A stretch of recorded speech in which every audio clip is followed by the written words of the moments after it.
నమస్కారం, ఘంటారావానికి స్వాగతం. ముందుగా ప్రధానాంశాలు. హర్యానాలో బీజేపీ హ్యాట్రిక్ విజయం, కాంగ్రెస్కు నిరాశ, ఖాతా తెరవని ఆప్.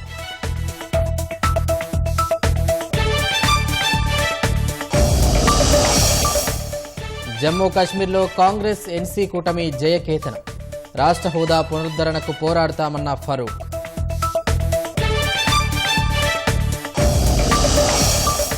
కాంగ్రెస్ గారడీ గ్యారంటీలు హర్యానా నమ్మలేదన్న బీఆర్ఎస్.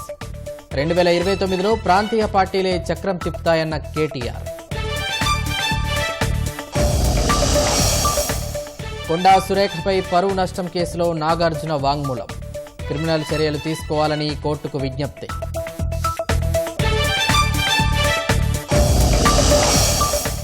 ఏఐకి పునాదులు వేసిన ఇద్దరు శాస్త్రవేత్తలకు ఫిజిక్స్ విభాగంలో నోబెల్. జాన్ హోప్, జెఫ్రీ హింటన్కు పురస్కారం. తిరుమలలో వైభవోపేతంగా శ్రీవారి గరుడ సేవ, తిలకించేందుకు భారీగా తరలివచ్చిన భక్తజనం.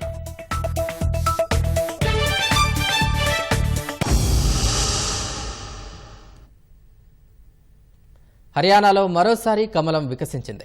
ఎగ్జిట్ పోల్స్ అంచనాలను తలకిందులు చేస్తూ అధికార బీజేపీ ముచ్చటగా మూడోసారి అధికారాన్ని దక్కించుకుంది. 90 స్థానాలకు గాను 48 సీట్లను గెలుచుకుని బీజేపీ హ్యాట్రిక్ కొట్టింది. ప్రతిపక్ష కాంగ్రెస్ 37 స్థానాల్లో విజయం సాధించింది. ఆమ్ ఆద్మీ పార్టీ ఖాతా తెరవలేక చతికిలపడింది. హర్యానాలో ఎగ్జిట్ పోల్స్ అంచనాలను తలకిందులు చేస్తూ అధికార బీజేపీ జయభేరి మోగించింది. వరుసగా మూడోసారి అధికారాన్ని చేజిక్కించుకుంది. ఆ రాష్ట్రంలో మరోసారి డబుల్ ఇంజన్ సర్కార్ ఏర్పాటైంది. 90 స్థానాలకు గాను అధికార బీజేపీ 48 స్థానాలను గెలుచుకుని విజయ దుందుబి మోగించింది. ఎగ్జిట్ పోల్స్ అంచనాలతో 10 ఏళ్ల తర్వాత అధికారం చేపట్టాలని భావించిన కాంగ్రెస్ 37 చోట్ల విజయం సాధించింది. ఇండియన్ నేషనల్ లోక్దల్ ఐఎన్ఎల్డీ 2 స్థానాల్లో గెలుపొందింది. స్వతంత్ర అభ్యర్థులు 3 చోట్ల విజయం సాధించారు. ఆమ్ ఆద్మీ పార్టీ ఇక్కడ ఖాతా తెరవలేక ఘోర ఓటమిని మూటగట్టుకుంది. కౌంటింగ్ ఆరంభంలో ఆధిక్యం కనబరిచిన కాంగ్రెస్ తర్వాత కాసేపటికి 2వ స్థానానికి పడిపోయింది.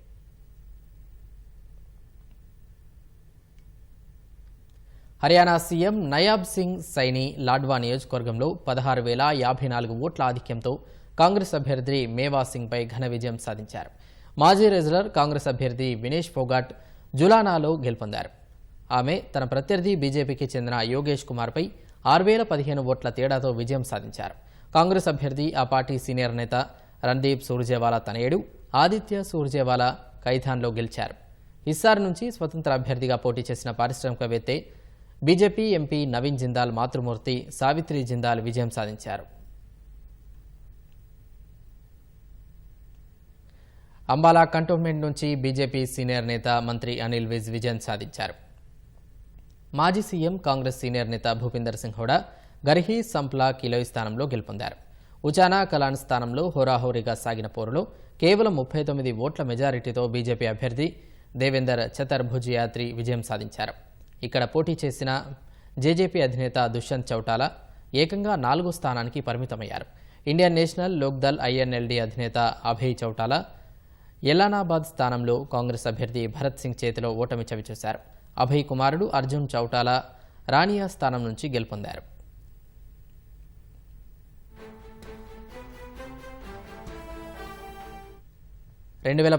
హర్యానా అసెంబ్లీ ఎన్నికల్లో 47 స్థానాల్లో గెలిచిన బీజేపీ 2019 ఎన్నికల్లో 40 స్థానాల్లో విజయం సాధించింది. ఈసారి ఎన్నికల్లో 48 స్థానాల్లో ఘన విజయం సాధించింది. హర్యానాలో బీజేపీ హ్యాట్రిక్ విజయంతో ఆ పార్టీ శ్రేణులు సంబరాలు చేసుకున్నారు. కార్యకర్తలు మిఠాయిలు పంచారు, బాణసంచా కాలుస్తూ నృత్యాలు చేశారు. హర్యానా ప్రజలు మరోసారి ప్రధాని మోదీ నాయకత్వాన్ని బలపరిచారని సంతోషం వ్యక్తం చేశారు.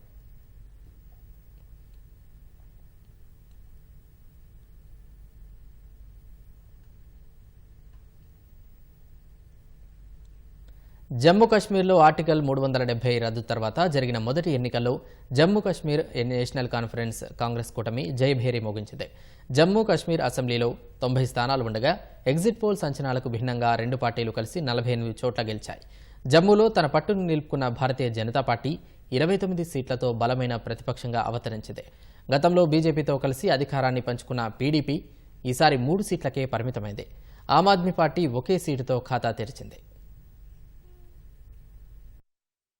ఆర్టికల్ 370 రద్దు తర్వాత జమ్మూ కాశ్మీర్లో ప్రజాప్రభుత్వం ఏర్పాటు చేసేందుకు జరిగిన మొదటి ఎన్నికల్లో నేషనల్ కాన్ఫరెన్స్ కాంగ్రెస్ కూటమి గెలుపొందింది. హంగ్ తప్పదని ఎగ్జిట్ పోల్స్ వేసిన అంచనాలను తలకిందులు చేస్తూ నేషనల్ కాన్ఫరెన్స్ కాంగ్రెస్ కూటమి మెజార్టీ మార్కును దాటింది. 3 విడతల్లో జరిగిన ఎన్నికల్లో 56 చోట్ల పోటీ చేసిన నేషనల్ కాన్ఫరెన్స్ 42 స్థానాలను కైవసం చేసుకుంది. కశ్మీర్ లోయలో తనకున్న పట్టును నిలుపుకున్న నేషనల్ కాన్ఫరెన్స్ అక్కడి 47 స్థానాల్లో అత్యధిక సీట్లను కైవసం చేసుకుంది. నేషనల్ కాన్ఫరెన్స్ తో కలిసి 38 చోట్ల పోటీ చేసిన కాంగ్రెస్ 6 సీట్లు మాత్రమే గెలిచింది. అది కూడా నేషనల్ కాన్ఫరెన్స్ కు పట్టు ఉన్న కశ్మీర్ లోయలోనే 5 సీట్లు గెలిచింది. జమ్మూలో 1 సీటు మాత్రమే గెలవగలిగింది. జమ్మూలో 43 సీట్లు ఉండగా భారతీయ జనతా పార్టీ 29 చోట్ల గెలిచింది. కశ్మీర్ లోయలో బీజేపీ ఎలాంటి ప్రభావాన్ని చూపలేకపోయింది. ఈ ఎన్నికల్లో 81 చోట్ల పోటీ చేసిన పీపుల్స్ డెమోక్రటిక్ పార్టీ పీడీపీ 3 సీట్లకే పరిమితమైంది. ఆమ్ ఆద్మీ పార్టీ దోడాలో గెలవడం ద్వారా కశ్మీర్లో ఖాతా తెరిచింది. ఈ ఎన్నికల్లో నేషనల్ కాన్ఫరెన్స్ కాంగ్రెస్ మద్దతుతో పోటీ చేసిన సిపిఎం కుల్గాంలో గెలిచి ఉనికిని చాటుకుంది. జమ్మూ కాశ్మీర్ పీపుల్స్ కాన్ఫరెన్స్ జేపీసీ అధ్యక్షుడు సజాద్ గనీలోన్ హంద్వారాలో గెలుపొందారు. 7 చోట్ల స్వతంత్రులు గెలుపొందగా ఇందులో జమ్మూ ప్రాంతంలో 3, కశ్మీర్ లోయలో 4 ఉన్నారు. జమ్మూ కాశ్మీర్ మాజీ సీఎం నేషనల్ కాన్ఫరెన్స్ ఉపాధ్యక్షుడు ఒమర్ అబ్దుల్లా తాను పోటీ చేసిన బుద్గాం గాందర్బల్లో గెలుపొందారు. బుద్గాంలో పీడీపీ అభ్యర్థి సయ్యద్ మెహదీపై 18,000కు పైగా ఓట్లతో గెలిచిన ఒమర్ అబ్దుల్లా గాందర్బల్లో 10,000కు పైగా ఓట్లతో పీడీపీ అభ్యర్థిపైనే గెలిచారు. Jammu Kashmir BJP chief Ravinder Raina Nowshera assembly స్థానంలో నేషనల్ కాన్ఫరెన్స్ అభ్యర్థి సురీందర్ చౌదరి చేతిలో ఓడిపోయారు. ఈ ఎన్నికల్లో అత్యధికంగా 25% పైనే ఓట్లు సాధించిన బీజేపీ 29 స్థానాలకే పరిమితమైతే 23% పైన ఓట్లు సాధించిన నేషనల్ కాన్ఫరెన్స్ 42 సీట్లు కైవసం చేసుకుంది. కాంగ్రెస్ కు దాదాపు 12% ఓట్లు రాగా పీడీపీకి దాదాపు 9% ఓట్లు పడ్డాయి. జమ్మూ కాశ్మీర్ తదుపరి ముఖ్యమంత్రి ఎవరనేది ఆసక్తిగా మారిన క్రమంలో నేషనల్ కాన్ఫరెన్స్ అధినేత ఫరూక్ అబ్దుల్లా కీలక వ్యాఖ్యలు చేశారు. తన కుమారుడు ఒమర్ అబ్దుల్లానే తదుపరి ముఖ్యమంత్రిగా బాధ్యతలు చేపడతారని స్పష్టం చేశారు. 2019లో ఆర్టికల్ 370 రద్దు చేయడాన్ని ప్రజలు అంగీకరించలేదని చెప్పడానికి ఓటర్ల తీర్పే రుజువని ఆయన పేర్కొన్నారు. జమ్మూ కాశ్మీర్కు రాష్ట్ర హోదాను పునరుద్ధరించేందుకు కూటమి ప్రభుత్వం పోరాడుతుందని ఫరూక్ అబ్దుల్లా తెలిపారు. Umar Abdullah banega chief minister. It's a very good decision.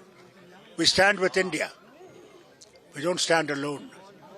If this state has to progress, we have to stand with the rest of the nation so that we can remove the tragedies that have occurred in these 10 years. And they are major tragedies. Haryana Jammu Kashmir ఫలితాలపై BRS కార్యనిర్వాహక అధ్యక్షుడు కేటీఆర్ మాజీ మంత్రి Harish రావులు X వేదికగా స్పందించారు. ఈ ఫలితాలు చూస్తే 2029లో బీజేపీ కాంగ్రెస్లు మ్యాజిక్ ఫిగర్లు దూరంగా ఉండబోతున్నాయని కేటీఆర్ పేర్కొన్నారు. బలమైన ప్రాంతీయ పార్టీలు కేంద్రంలో ప్రభుత్వ ఏర్పాట్లో కీలకం కానున్నాయన్నారు.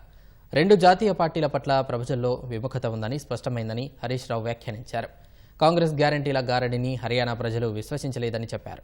ఈ ఫలితాలు చూసైనా రేవంత్ ప్రభుత్వం ప్రతీకార దృష్టి మళ్లింపు రాజకీయాలు మానుకొని హామీలను అమలుపై దృష్టి పెట్టాలని సూచించారు. బీఆర్ఎస్ హయాంలో మూసీ ప్రక్షాళన అంటూ ప్రగల్భాలు పలికి ఎందుకు చేయలేదని ఉప ముఖ్యమంత్రి మల్లు భట్టి విక్రమార్క ప్రశ్నించారు. మేము చేస్తుంటే మాత్రం ప్రతిపక్షాలకు వస్తున్న ఇబ్బంది ఏంటని అడిగారు.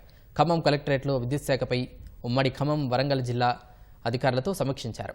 2029-30 నాటికి 20,000 మెగావాట్ల హరిత విద్యుత్ ఉత్పత్తి చేయాలన్నది ప్రభుత్వ లక్ష్యమని భట్టి తెలిపారు. రైతులకు పంటలతో పాటు విద్యుత్ ద్వారా ఆదాయం వచ్చేలా సోలార్ పంపు సెట్లు ఏర్పాటు చేస్తున్నామని భట్టి పేర్కొన్నారు. టీఆర్ఎస్ వాళ్ళు కూడా చెప్పారు మేము చేస్తామని, చేయలేకపోయారు. మీకు ఆ కమిట్మెంట్ లేదు, విల్ పవర్ లేదు. కానీ మేము మాత్రం తప్పనిసరిగా చేయాలనుకుంటున్నాం.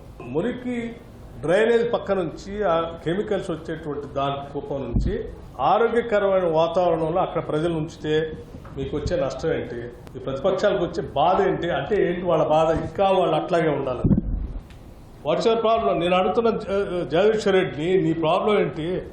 లేదు నేను చేద్దాం అనుకునే దానికంటే ఇంకా నా దగ్గర ఇంకా బాగా చేస్తే బాగుంటుందని నువ్వు అనుకుంటున్నావా?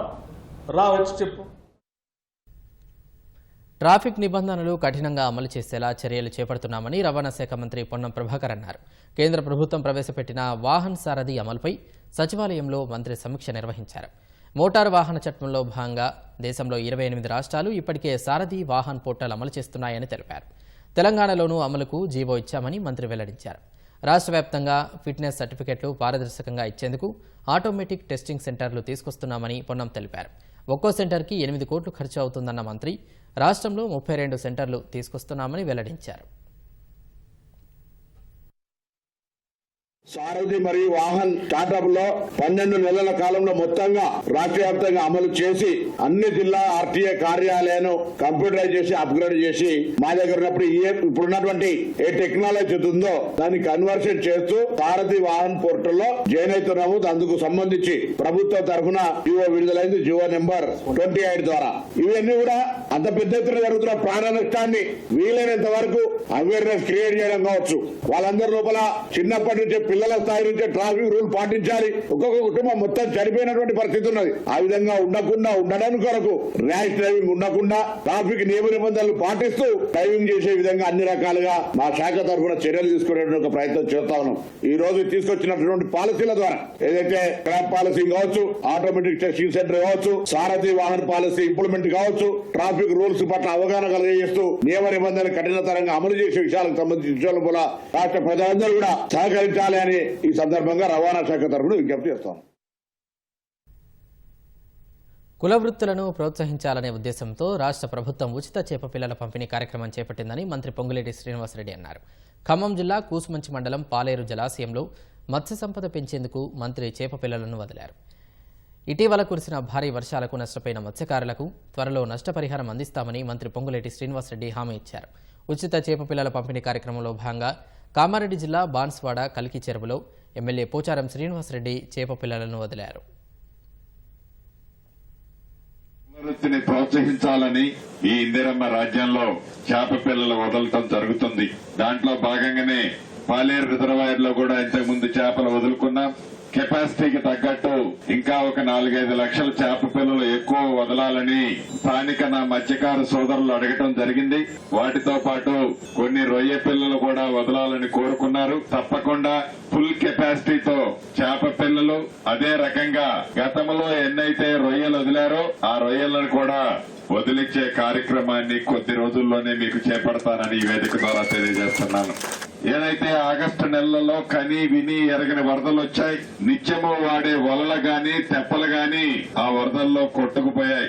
నా మత్స్యకార సోదరులు నిజంగా ఇబ్బంది పడుతున్నారు. తప్పకుండా వీలైనంత తొందరలోనే ఏదైతే నష్టం జరిగిందో ఆ నష్టాన్ని ప్రభుత్వ పక్షాన ఎలా చేయాలి అనేది యుద్ధ ప్రాతిపదిక మీద ఇప్పుడే ఆదేశాలు ఇచ్చాను. తప్పకుండా నష్టపోయిన వారిని ఈ ప్రభుత్వం ఆదుకుంటుందని కూడా ఈ వేదిక మీద నుంచి మీకు తెలియజేస్తున్నాను.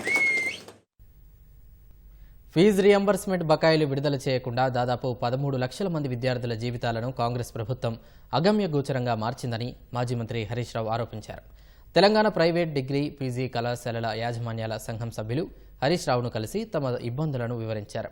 ఫీజు రియంబర్స్మెంట్ బకాయిలు విడుదల చేయకపోవడంతో పండుగ వేళ సిబ్బందికి జీతాలు కూడా చెల్లించలేకపోతున్నామని ఆవేదన వ్యక్తం చేశారు.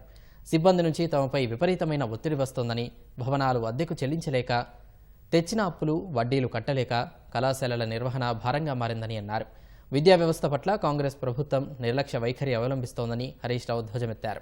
బీఆర్ఎస్ ప్రభుత్వ హయాంలో 19,000 కోట్లను ఫీజు రియంబర్స్మెంట్ కోసం విడుదల చేసినట్లు గుర్తు చేశారు.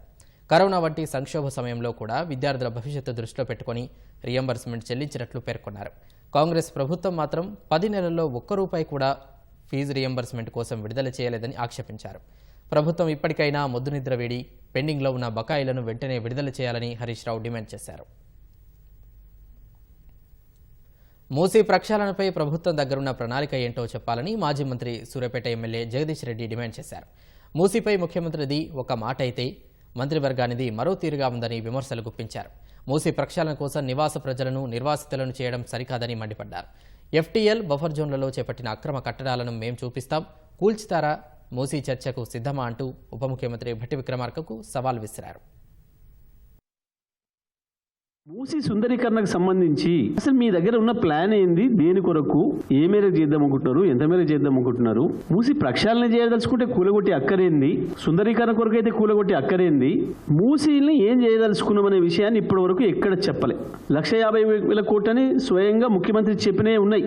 నిన్న ఉప ముఖ్యమంత్రి చాలా ఆశ్చర్యంగా ఎవరు చెప్పిండు మీకు? ఎవడు చెప్పిండు అంటే ఎవడు చెప్పాలో వాడే చెప్పిండు. నేను ఇంత పెద్ద మేధావి నాకు ఎరు కానీ ఇంత కాయిదాలు పట్టుకొస్తా, ఇగో నేను నీకంటే 10 కాయిదాలు పట్టుకొచ్చిన చూడు. పెడదాం ఆ చర్చ. గూగుల్ మ్యాప్లు మొదలైన రోజు నుంచి తీద్దాం. ఇగో ఇవన్నీ అవే నిన్న నువ్వు చూపించిన వాటితో సహా ఉన్నవా చర్చకు సిద్ధంగా? నువ్వు నిన్న ప్రకటించిన చెరువుల FTL ప్రకారమే ఈ లిస్టు. వీటిని కూలగొట్టే దమ్ముందా? వీటి జోలు పోయే దమ్ముందా నీకు, నీ ముఖ్యమంత్రికి? పదవిని కాపాడుకునేందుకే సీఎం రేవంత్ రెడ్డి మాదిగలకు ద్రోహం చేస్తున్నారని MRPS వ్యవస్థాపక అధ్యక్షుడు మందకృష్ణ మాదిగ ఆరోపించారు. అధిష్టానం ఆగ్రహానికి గురికాకూడదని, తమకు అన్యాయం చేస్తున్నారని మండిపడ్డారు. ఎస్సీ వర్గీకరణ చేయకుండా ఉద్యోగాల భర్తీ, మెడికల్ అడ్మిషన్లు చేపట్టడం నమ్మక ద్రోహమేనని హైదరాబాద్ బషీర్బాగ్ ప్రెస్ క్లబ్లో విమర్శించారు. శాసనసభ, లోక్సభ ఎన్నికల్లోనూ మాదిగల సీట్లు తగ్గేందుకు రేవంత్ రెడ్డే కారణమని ఆరోపించారు.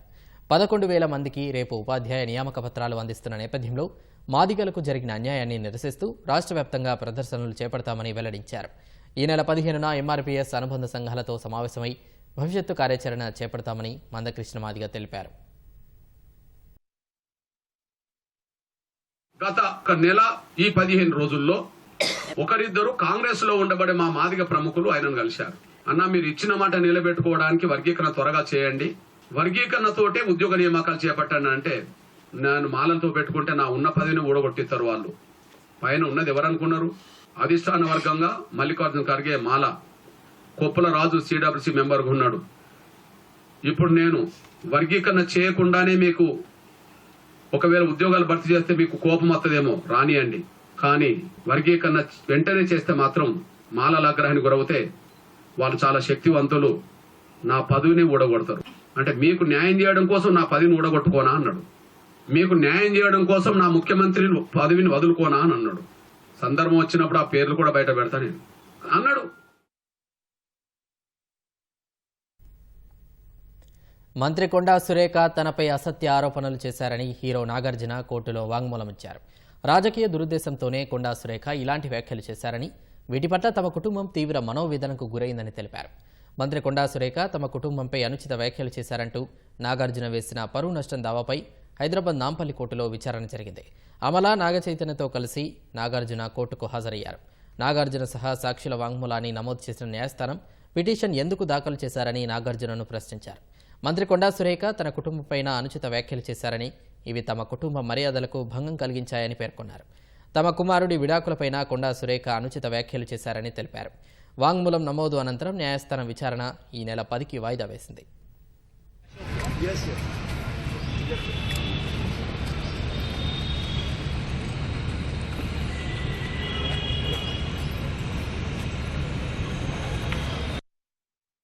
కంప్లైంట్లో ఉన్న అలిగేషన్స్ ఏమైతే స్టేట్మెంట్ ఉన్నాయి కదండి, ఆ స్టేట్మెంట్ తప్పు అని చెప్పేసి డ్యామేజింగ్ డిఫమేషన్ అని చెప్పేసి కేసు వేశారు.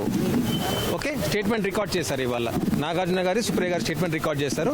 రికార్డ్ చేసిన తర్వాత 10th రోజు అడ్జెంట్ చేసినారండి ఫర్ కన్సిడరేషన్. వచ్చినారండి, స్టేట్మెంట్ కూడా రికార్డ్ చేసి చెప్తున్నా కదా, సుప్రియ గారి స్టేట్మెంట్ కూడా రికార్డ్ చేస్తారు. ఇవాళ వీఆర్ నాట్ రికార్డింగ్ వాళ్ళ స్టేట్మెంట్ ఇవాళ ఈ స్టేజ్లో అవసరం లేదండి. 10th తర్వాత court is convince pre cognizance అప్పుడు ఆమెకు నోటీస్ పంపిస్తారండి.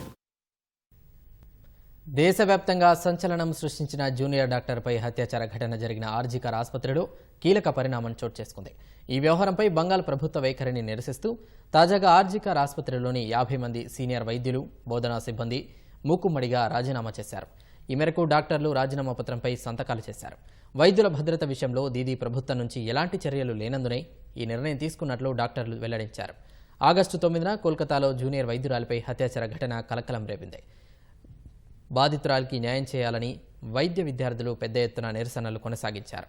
ఈ క్రమంలోనే బంగాల్ ప్రభుత్వం నుంచి సానుకూల చర్యలు లేవని జూనియర్ డాక్టర్లు చేపట్టిన నిరవధిక నిరాహార దీక్ష ఇవాళ్టికి 4వ రోజుకు చేరుకుంది.